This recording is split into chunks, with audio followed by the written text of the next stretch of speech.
pessoal, beleza? Aqui é o professor Arnaldo, auditor em TI, e nós estamos aqui hoje para falar do concurso nacional unificado. Ontem, dia 10, a gente teve aí a publicação do concurso e para a galera da TI, o que nos interessa aí é esse bloco 2, para quem quer um cargo específico de TI, que é o bloco relacionado aos cargos de tecnologia, dados e informação. E aí eu estou abrindo aqui o edital, vou fazer uma análise juntamente com vocês para tentar aqui evidenciar alguns pontos que podem gerar maior dúvida e que eu acho mais interessante. Se faltar alguma coisa, você fique à vontade aí para compartilhar com a gente, nos alertar utilizando aí os comentários, beleza? Então vamos lá. Primeira coisa que a gente tem que saber é que esse concurso ele vai ser executado pela Fundação Sesgran Rio,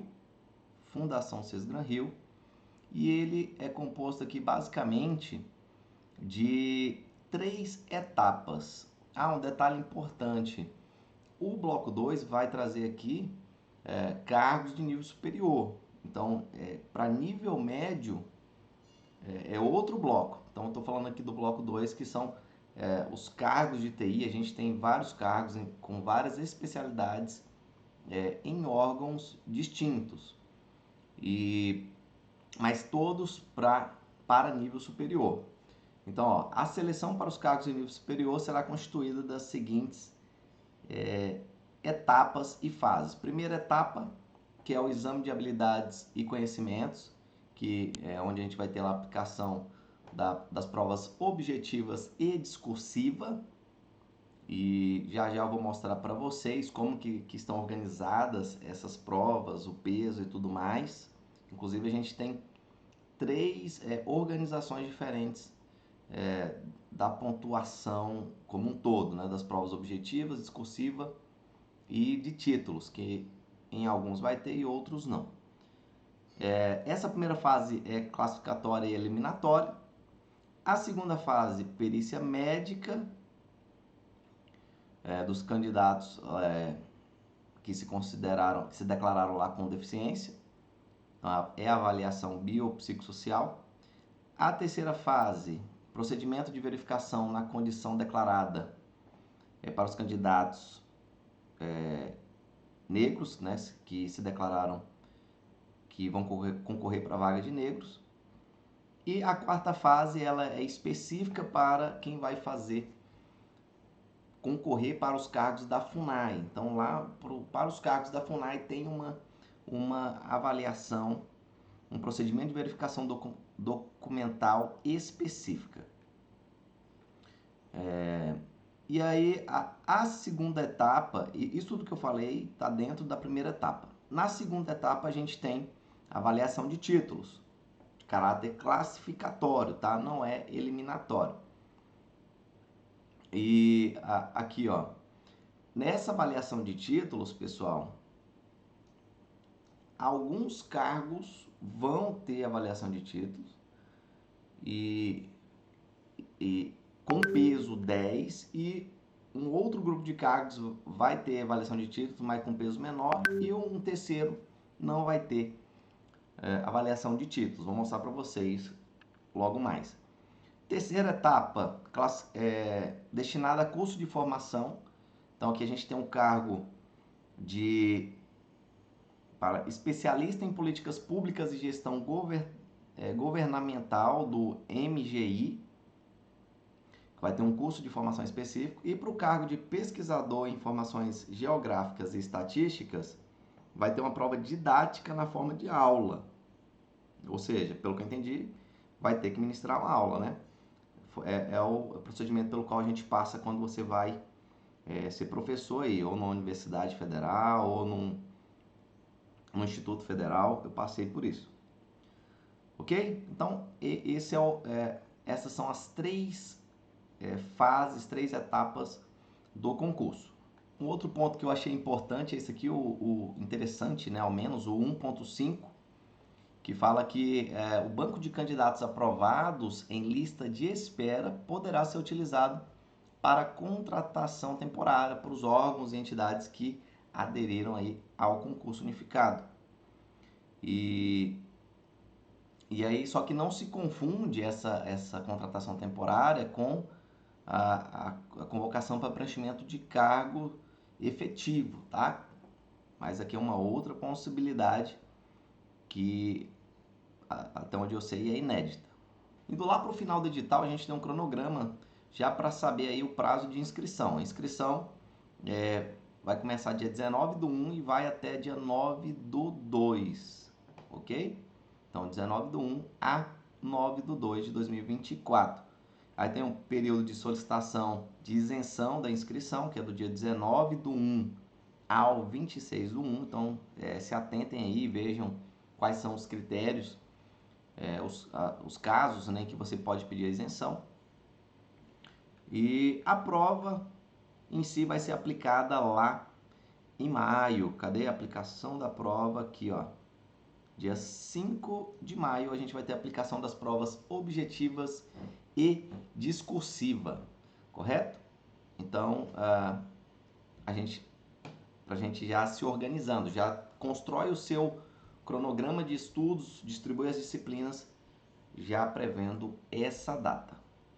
A questão da prova de títulos, o envio de títulos é lá para frente, dia 29 do 6 a 1 do 7, correto? Então, para quem for aí comprovar sua experiência, sua formação acadêmica, só lá em junho. Ainda quanto à inscrição, ela vai ser realizada por meio do link que vai estar lá no Sistema Eletrônico de Inscrição, na página do Concurso Nacional Unificado, tá? No www.gov.br, e tem uma página específica do concurso que você vai encontrar aí no edital ou numa rápida pesquisa no Google. Então, o link de inscrição você vai encontrar lá na página do governo, ok? Não é lá na página da banca necessariamente. Normalmente é na página da banca, né? Quer dizer, possivelmente eles vão colocar um link lá também, correto? Mas você vai encontrar o link de inscrição, vai ser feito direto pela página do governo e não no site da banca, como a gente costuma fazer. E aí, como é que funciona essa questão da escolha do cargo, né?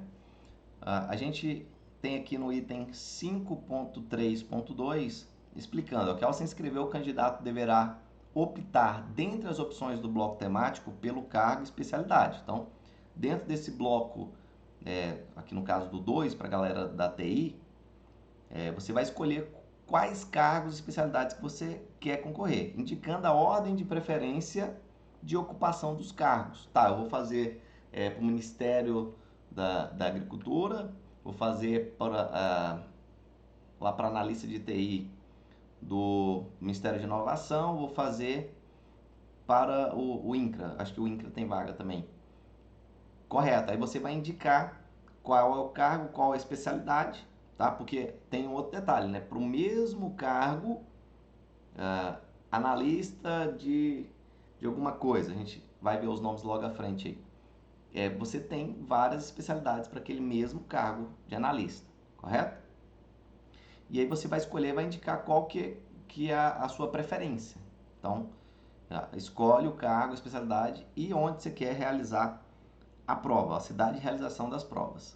E aí a cidade você vai encontrar lá no anexo 3.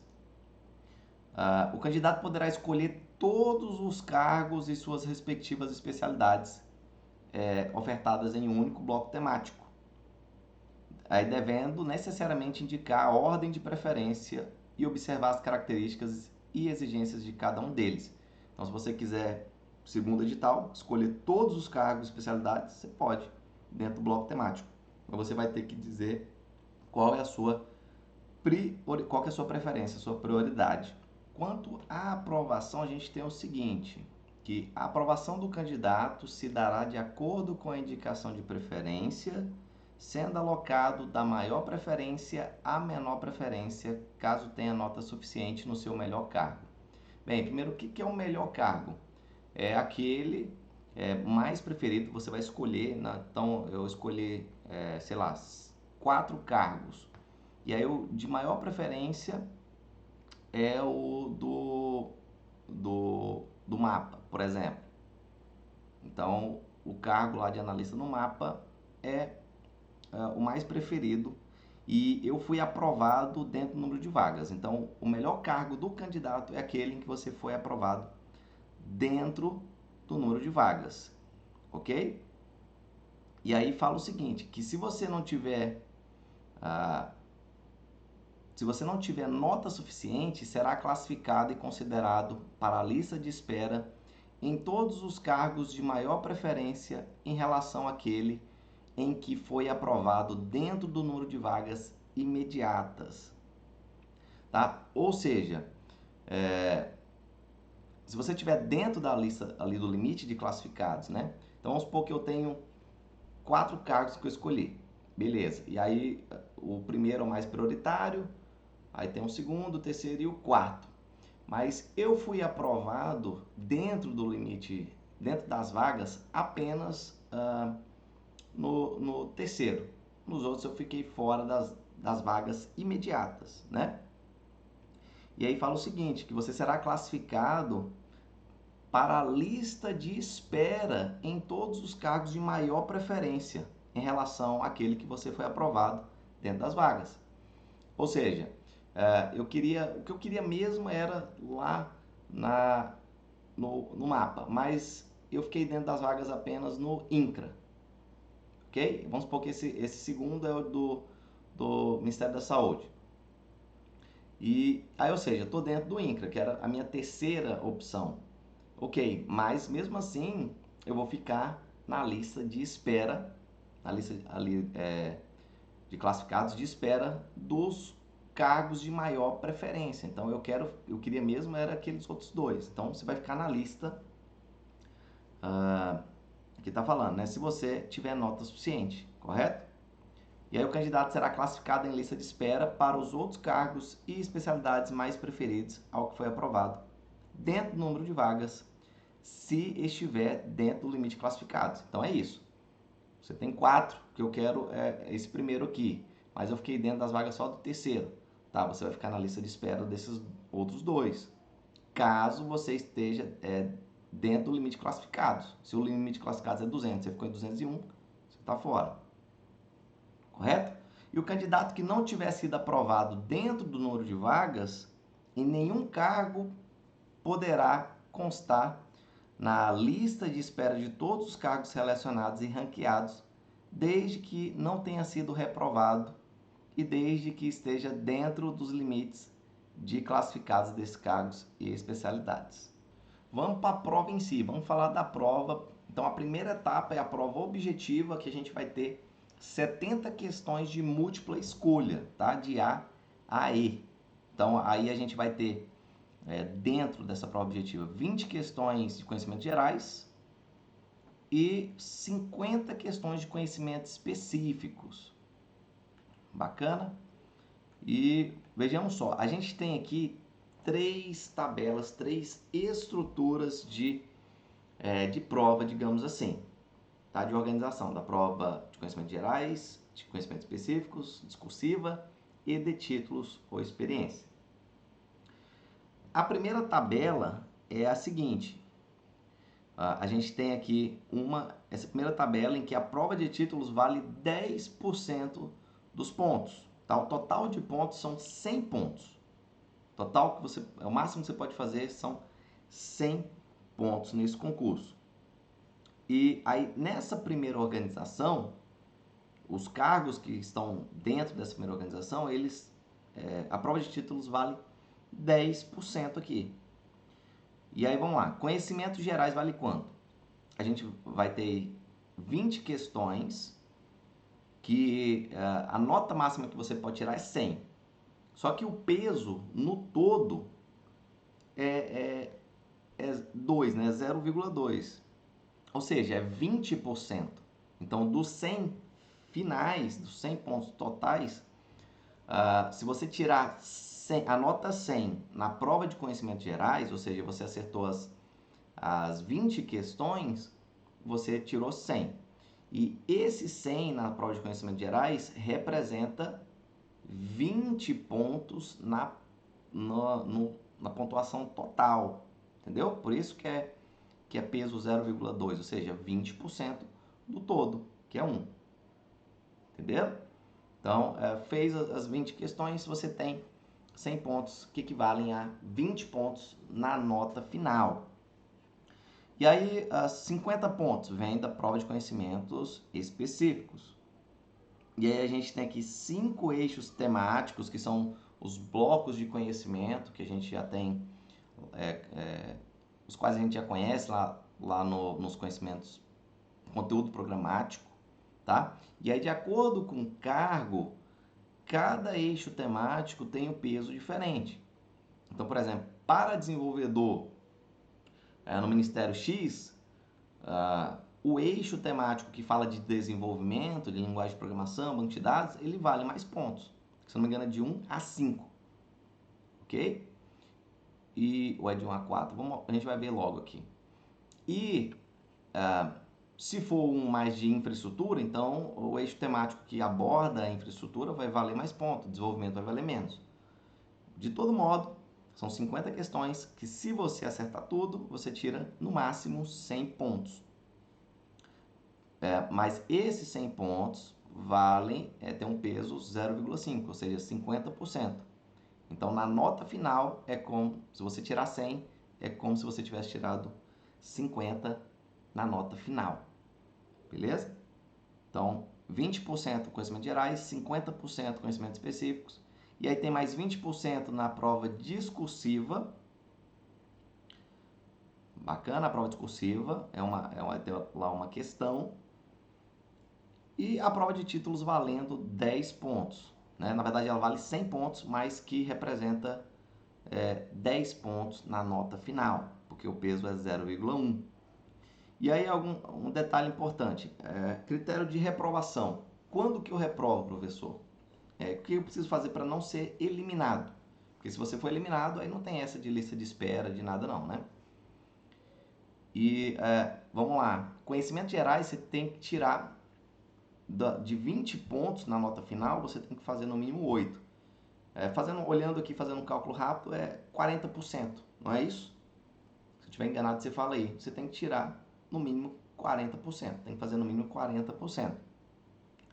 Então, dos 20 pontos possíveis, tem que fazer 8. Em conhecimentos específicos, dos 50, tem que fazer 20, pelo menos. Se fizer 39% da pontuação, você é eliminado. A prova discursiva, ela só elimina se você zerar. Pelo que eu vi aqui mais abaixo, já fiz uma leitura prévia, a prova discursiva, ela só elimina se você zerar. E claro, tem que atender às regras, eu falo em termos de pontuação, né? Mas tem que atender às regras formais, número de linhas, organização, não ter rasura, aquele tanto de coisa que a gente já sabe, né? E aí a prova de títulos apenas meramente classificatória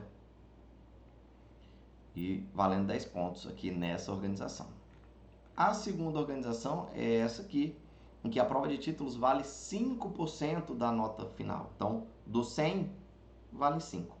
E aí, por conta disso, a gente tem um acréscimo aqui no conhecimento gerais. A quantidade de questões permanece a mesma. O que muda é o peso. Então, aqui, conhecimento gerais, em vez de valer 20, agora vale 25. O resto se mantém.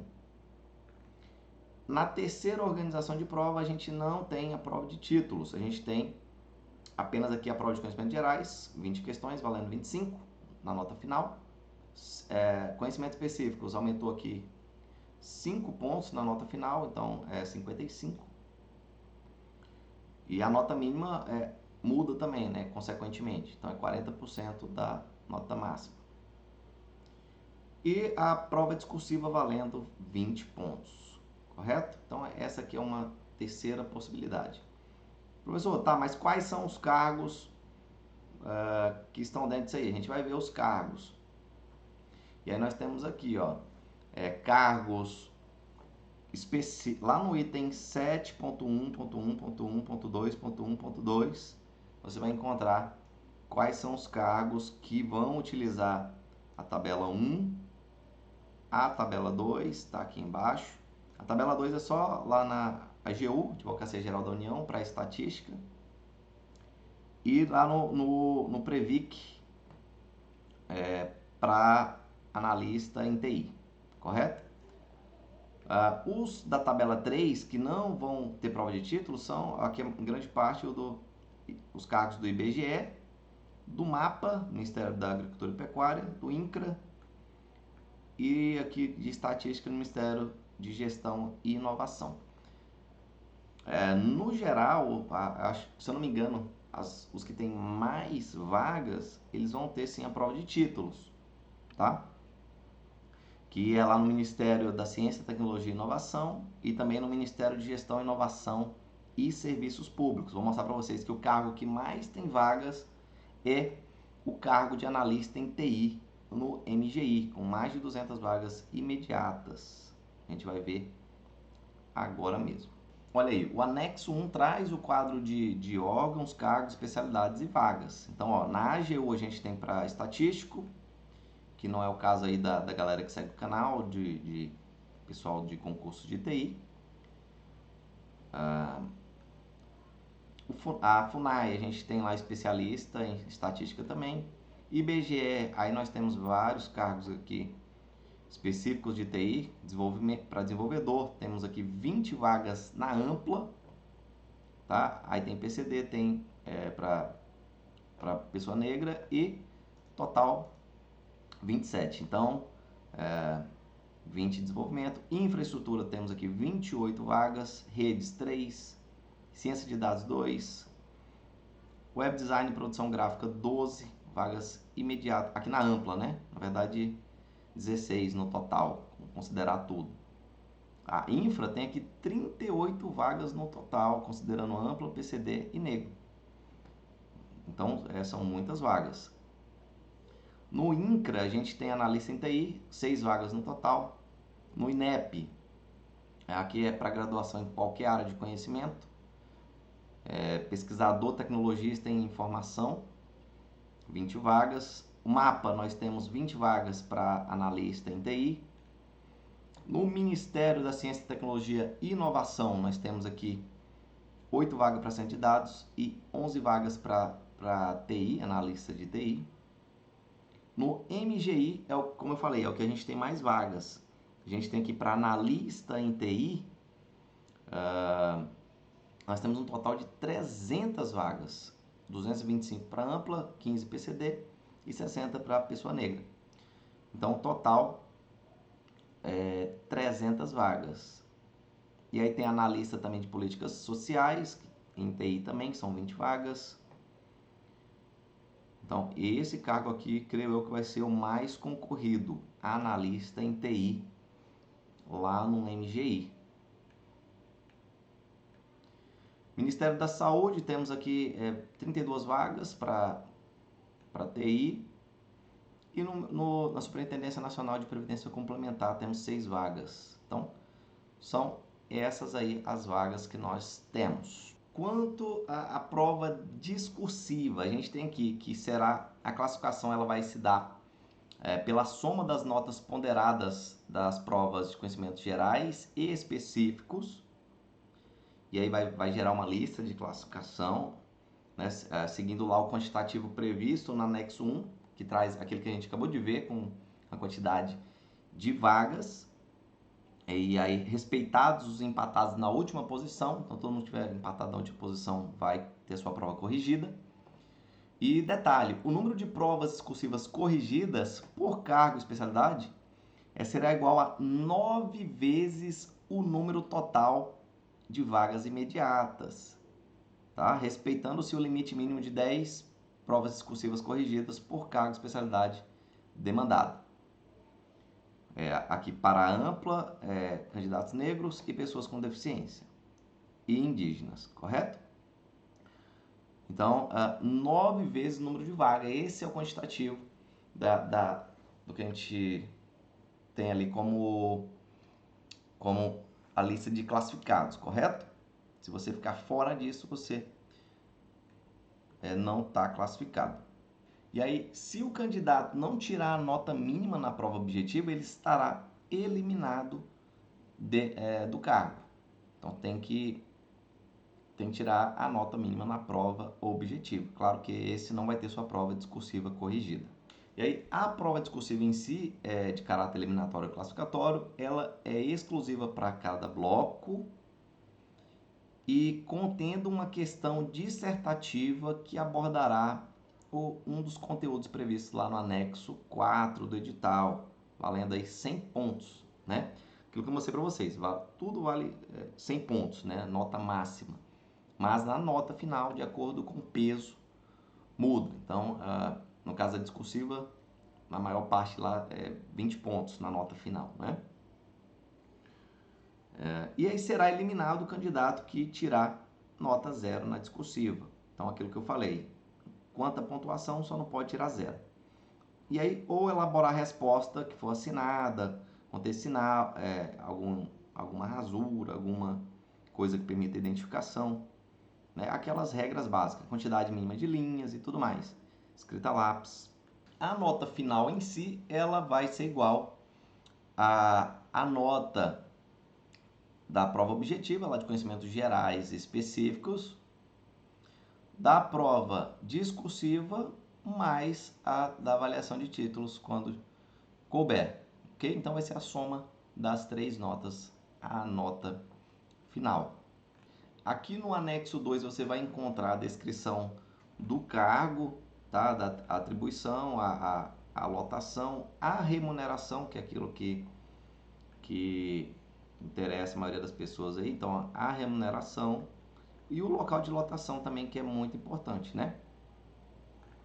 Então, alguns cargos, eles possuem uma ampla possibilidade aí de lotação. Para vários cargos, a gente tem também essa tabela aqui que considera a titulação. Então, para quem já tiver doutorado, você tem uma remuneração maior, uma retribuição por titulação. Então, podendo um salário chegar até a mais de 11 mil, mestrado um pouco menos e especialização um pouco menos. Lembrando que o salário final não é só isso aqui, né? Não que seja pouco, não é só, né? Mas existem outros auxílios, benefícios que você também pode receber. Auxílio alimentação, auxílio creche, outros auxílios. Então, de acordo com cada unidade, correto? Então, isso aqui é só em termos de remuneração. E aí nós temos os eixos temáticos aí lá no anexo 4, tá? Em que você vai ter aqui o que é o eixo temático 1, o 2, aqueles blocos de conteúdos que compõem ali a prova específica. Então, a gestão governamental e governança pública, políticas públicas, gerência e suporte de TI, desenvolvimento de software e apoio à decisão, inteligência artificial e métodos quantitativos. E aí, o que vale mais ponto disso varia de acordo com o cargo. Então, aqui, por exemplo, no IBGE, para analista de desenvolvimento, lá o eixo temático 4, que é desenvolvimento, vale mais 5 pontos. E aí, no suporte, infra e suporte, o que vale mais é o bloco 3. Desenvolvimento vale só 1, vale bem menos. Então, essa é a logística, a regra. No fim do edital, a gente tem aí o anexo 6, que traz o quadro de atribuição de pontos para avaliação de títulos. Então, aqueles cargos que vão ter avaliação de títulos, a gente tem aqui, por exemplo, na AGU, estatístico, né, vai considerar apenas doutorado e mestrado, um total de máximo de 10 pontos. Aqui no caso do INEP, para o cargo de pesquisador, tecnologista, a gente tem um máximo de 7 pontos para formação acadêmica e 3 pontos para tempo de experiência profissional. O total da avaliação de títulos aqui, nesse caso, são 10 pontos. E em alguns casos, vocês vão ver que dá para fazer mais teoricamente, mais de 10 pontos. Então, aqui, por exemplo, isso aqui é o cargo de analista em TI no MGI. A gente poderia fazer aqui 3 pontos na avaliação de títulos, na formação acadêmica, e 10 pontos na experiência profissional. Mas o total máximo, o limite máximo, são 10 pontos. Então, não adianta você fazer 10 pontos aqui e 3 aqui em cima, não vai ficar com 13. O máximo são 10 pontos. E aí, isso varia de acordo com o cargo, a especialidade. Então, é a questão de você ir lá, olhar o que te interessa e correr atrás da documentação exigida para comprovar essa experiência. Então é isso, pessoal. Essa é a sua oportunidade de passar em um concurso público de TI. Então a gente se coloca à disposição para te ajudar nessa caminhada. Você tem aí várias aulas, muito conteúdo para estudar para esse concurso no nosso canal. De forma gratuita, você tem aí já muito conteúdo. E qualquer dúvida, use os comentários aí e os nossos grupos no WhatsApp e no Telegram, cujos links estão aí na descrição. Então, mais grande abraço, valeu, fiquem com Deus e até a próxima.